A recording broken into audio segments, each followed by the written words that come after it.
Today, we will be reviewing the application process for students that plan to apply to a college or university.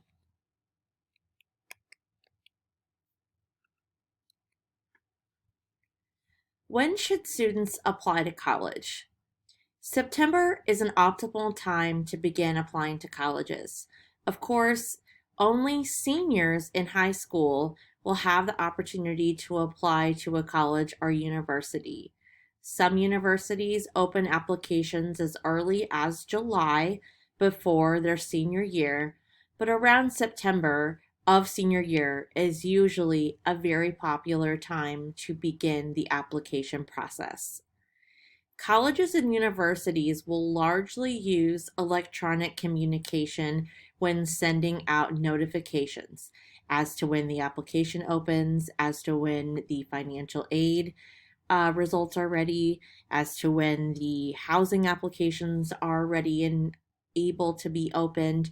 So, checking email and making sure that you have subscribed to all of the appropriate electronic communication avenues is paramount when it comes to knowing what comes next throughout the school year in terms of going to college. But applying is, of course, the first step.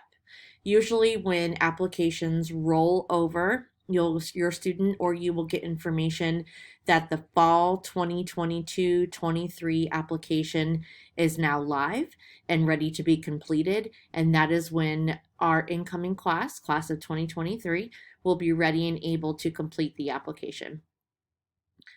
Primarily, there's five different ways to apply to college. Colleges will work under first, or some will work under the rolling admissions application process. That means that when you apply to a college or university and they subscribe to rolling admissions, they look at the application and admit students on a rolling basis. Students can be admitted as quickly as 2 to 5 days. Sometimes it'll take longer, could be up to 2 weeks, but usually the admissions decision comes quickly if that student does indeed meet the requirements. Some universities will have priority deadlines. That means that should a student apply before a priority deadline, that student will get priority for scholarships and financial aid and housing and registration over the students who apply after the priority deadline. Priority deadlines could be as early as October 15th. Some of them come on November 1st, November 15th, December 1st, or December 15th. Applying by priority is for students who know that that school is one of their top choices and they would like to be viewed as a priority student in order to reap the benefits from getting their application in early. Early action is a admissions decision in which you will apply again early to demonstrate your interest towards that university or college. Oftentimes, schools that have early action will also then have a regular decision deadline. Schools can have early action deadlines as early as October 15th, November 1st, November 15th, December 1st, or December 15th. But if you apply early action to a school, you can apply to as many early action schools as you want. There's no limit on how many that you can apply to via early action. Restrictive early action restricts students to applying to one school early. So, Stanford, for instance, works under a restrictive early action policy. And if you apply to Stanford via restrictive early action, you are basically saying that you are not applying to any school under early decision. However, if you are admitted by applying via restrictive early action, you are not bound to go to that institution. So it's a way to demonstrate your ultimate interest without ultimately saying that you will attend that institution if you are accepted. Early decision is an application option for students who know without a shadow of a doubt that they will attend that institution if they are accepted. Washington University in St. Louis has two different early decision cycles, one being in November 1st, the second being around that early January timeline in 2023. When students apply via early decision, they are making the ultimate commitment. They're basically saying to the university that I'm applying early decision because if I'm admitted, I will attend. And you are signing up to attend without knowing what kind of scholarships or financial package could be offered to you. It's a very big commitment, but one that those highly selective and Ivy League schools sometimes force you to choose in order for them to know your desire to come there above everything else. So early action, restrictive early action, early decision, it goes down in terms of the tier of how serious you are about the commitment. And of course, if you have any questions about these admissions decisions, please contact your college counselor. But usually each one of your schools that you apply to will work under one of these 5 different application settings. Students can apply to colleges and universities about 4 different ways. Probably a very popular option is just by going to the university or college website and applying as a first-time freshman. You would complete the application that institution has created. You'll submit the application, you'll pay the application fee, and then you would request your transcript to be sent from your college counselor. Applications that are created by universities are great. They are wonderful. Universities and colleges have no preference on how you apply. The application itself, in whichever domain you use, is acceptable. It's just what makes the most sense for the student and the family, and it doesn't matter which way you apply. The Common Application is a widely used application that students use to apply to several schools. The Common Application has its own website, commonapp.org. Over 4,000 universities and colleges are members of the Common Application. The Common Application is what it says.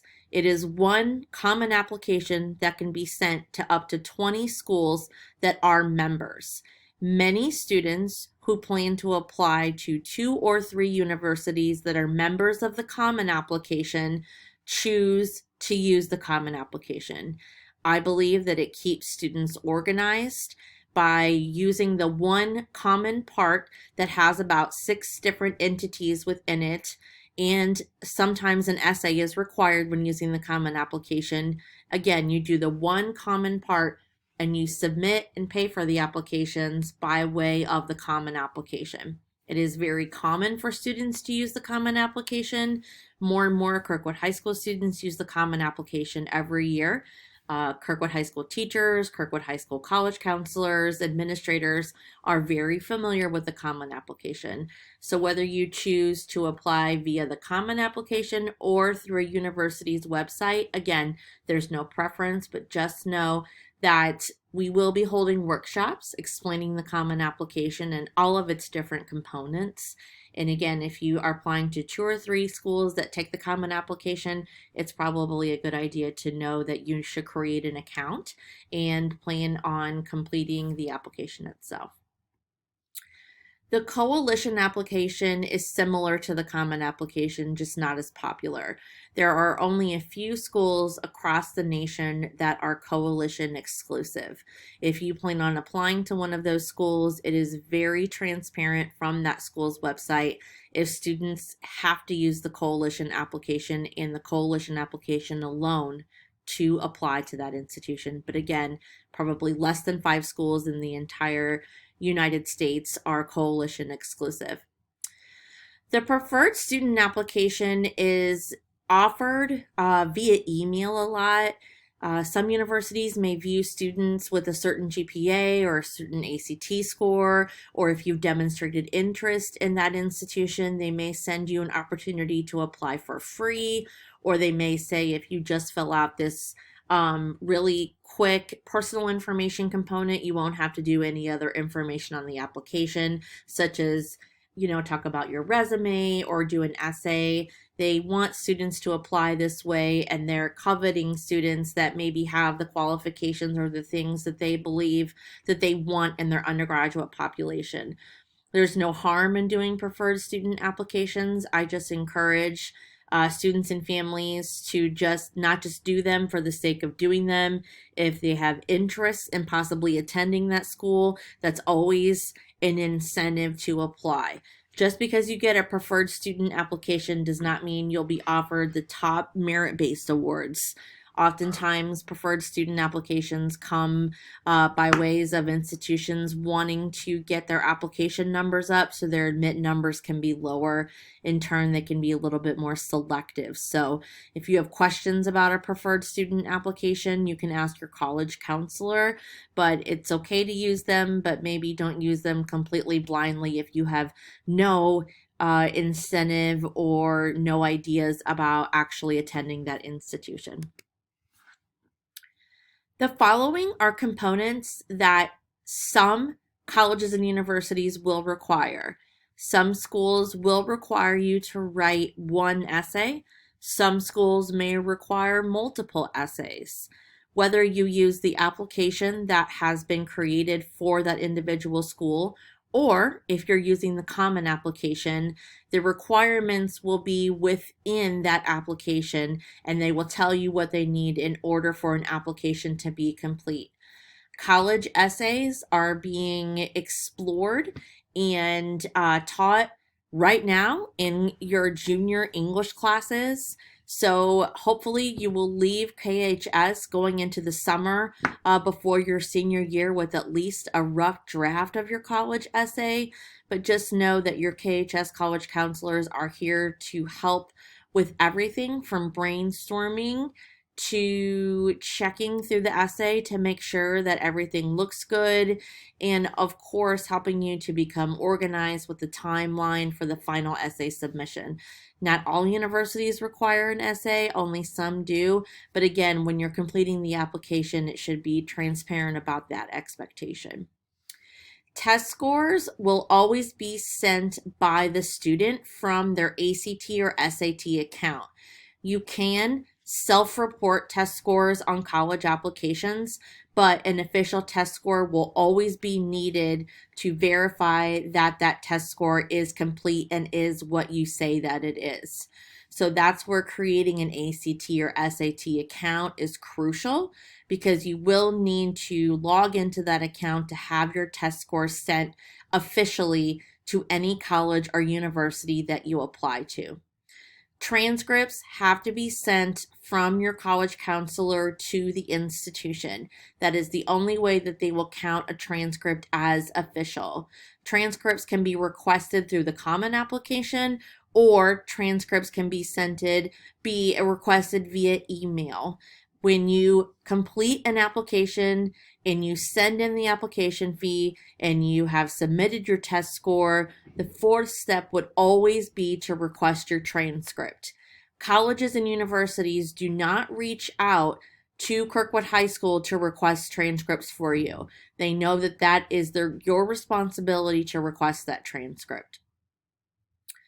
Letters of recommendation are sometimes required by institutions. Some schools require a counselor letter of recommendation. Some schools require a teacher letter of recommendation. Some schools require both.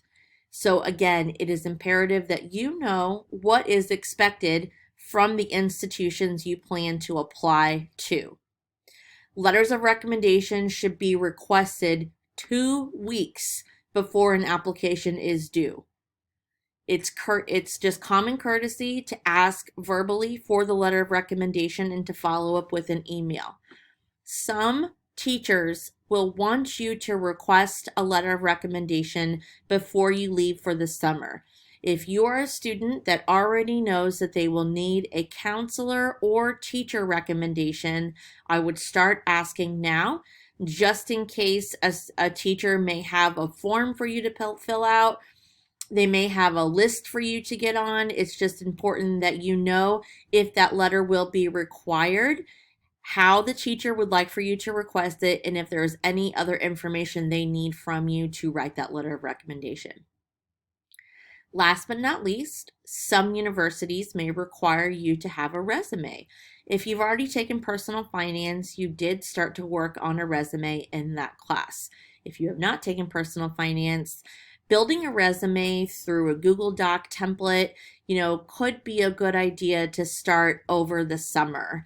The Common Application will ask for you to put in all the information that you would use to build a resume.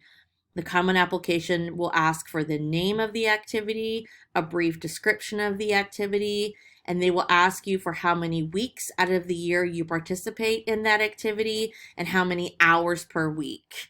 A resume can be it can be built up by talking about work experience, babysitting, activities at KHS, activities outside Kirkwood High School, anything that has to do with volunteering, anything that you may be doing through your church organization. It's really developing and talking about your life outside of being a student inside of the classroom. If you have questions about the resume itself, if you would like for your college counselor to proof your resume, we are happy to do that. But having something in writing that you can refer to, whether when you're doing the Common Application or you're doing any other kind of application for college, it's just a good idea to have information at your fingertips so that you're ready to go when you sit down to complete the application itself. Confirmation of submission is very important. Sometimes your application doesn't go through. You should be getting some kind of an email or confirmation number after you have applied to schools. So universities will have their own online portals that they may want you to log into.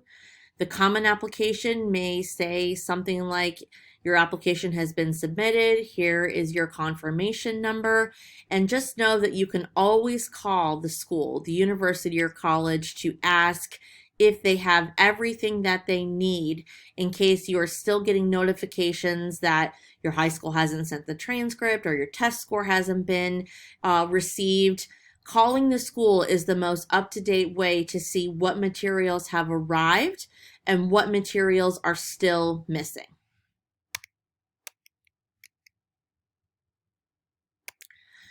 In the end, just know that your college counselors are here to help with the application process from A to Z. Just to review the timeline that we went over, typically students start applying anywhere from the end of August to the beginning of September. Many universities have that first wave of deadlines, whether it's priority, early action, restrictive early action, or early decision. Lots of those deadlines are on November 1st. The 1st and 15th of November, December, January, and February are all popular dates for early action, restrictive early action, priority, early decision, or regular decision. Become comfortable with those dates. Universities are very hard and fast with their deadlines. If everything is not there by a certain deadline, you may not have your application processed for that certain time and period. So it is imperative to get organized and to apply or work on the applications as soon as possible so that you can have them submitted with enough time to make sure that everything has arrived and that you will be reviewed for the cycles you wish to be reviewed for. If you have any questions whatsoever, please contact your college counselor. This concludes the application process video. Thank you.